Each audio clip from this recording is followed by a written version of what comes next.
रे के कर लइका भाई कहां डाल लोड़े तू हम ना खाए ज्यादा नहीं हम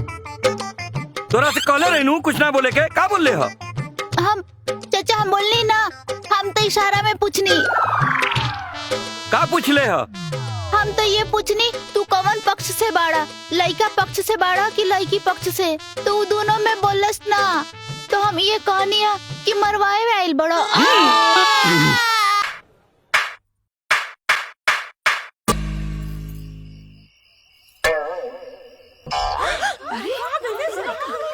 ए बुढ़िया गेट आउट गेट आउट जातानी कर जैसन कहतानी बाबा वैसने कर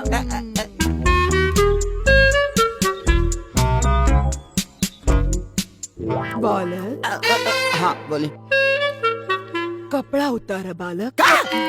कपड़ा वहाँ से उतारा यहाँ बैठ जाओ ये कौन साधना कराइए भाई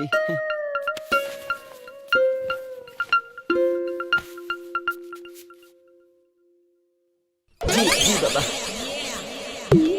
आबरा के डाबरा माया के जाल आबड़ा के डाबड़ा माया के जाल बाबू हमार खोजे तारे कोरा माल ये कौन मंत्र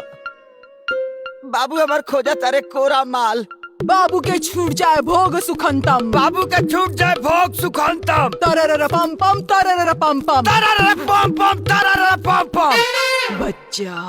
हाँ बिना भोग के जोग न जागेला साधना तेरा साधना का मुंह मारी रे रुक साधना साधना खत्म ना भइल साधना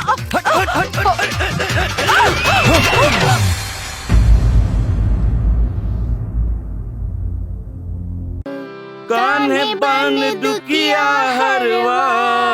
छैला जवान रे अरे बलमा सिपहिया मोरा देवरा किसान रे इंसान पढ़ लिख के बड़ा ना होला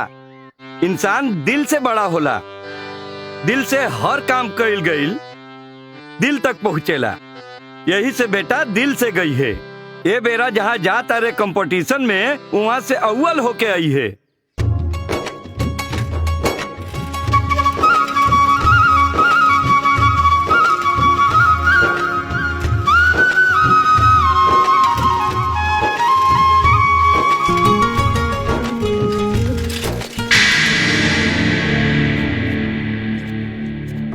का विचार बा जीते के हमनी मर गई ने सो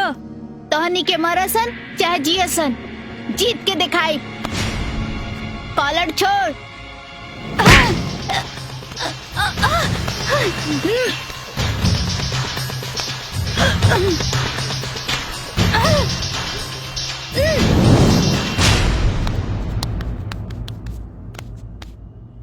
पहली सेठ जी पिछला हिसाब किताब सब क्लियर हो गए और हाँ 50 किलो आटा 50 किलो चाउर और 10 किलो तुअर का दाल तोल दी तौल देता नहीं दाम पता ही धैले बानी नू काहे महीने में तोहार हिसाब न चुकाए ले जे तू उधारी पे ताला मार देला ठाकुर बीरेन सिंह और सभी का ना पसंद बा कि हम रउआ लोगन को उधार दी काहे रउआ समझे के कोशिश करी रउआ पे रहम दिखाएब न तो उ लोग हमरा प्रति बेरहम हो जाए लोग देखा देखा दुकान से खाली हाथ मत लौटावा अब भाई हमारे पास पैसा ना हो पैसा उते चुका दे तू हमार मजबूरी समझा पैसा नगद ना होए तो सामान ना मिली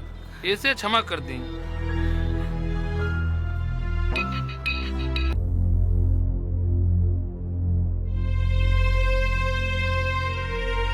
सॉरी साजन तोहर प्यार पावे खातिर एक कुल ड्रामा करे के पड़ल I really love you Sajan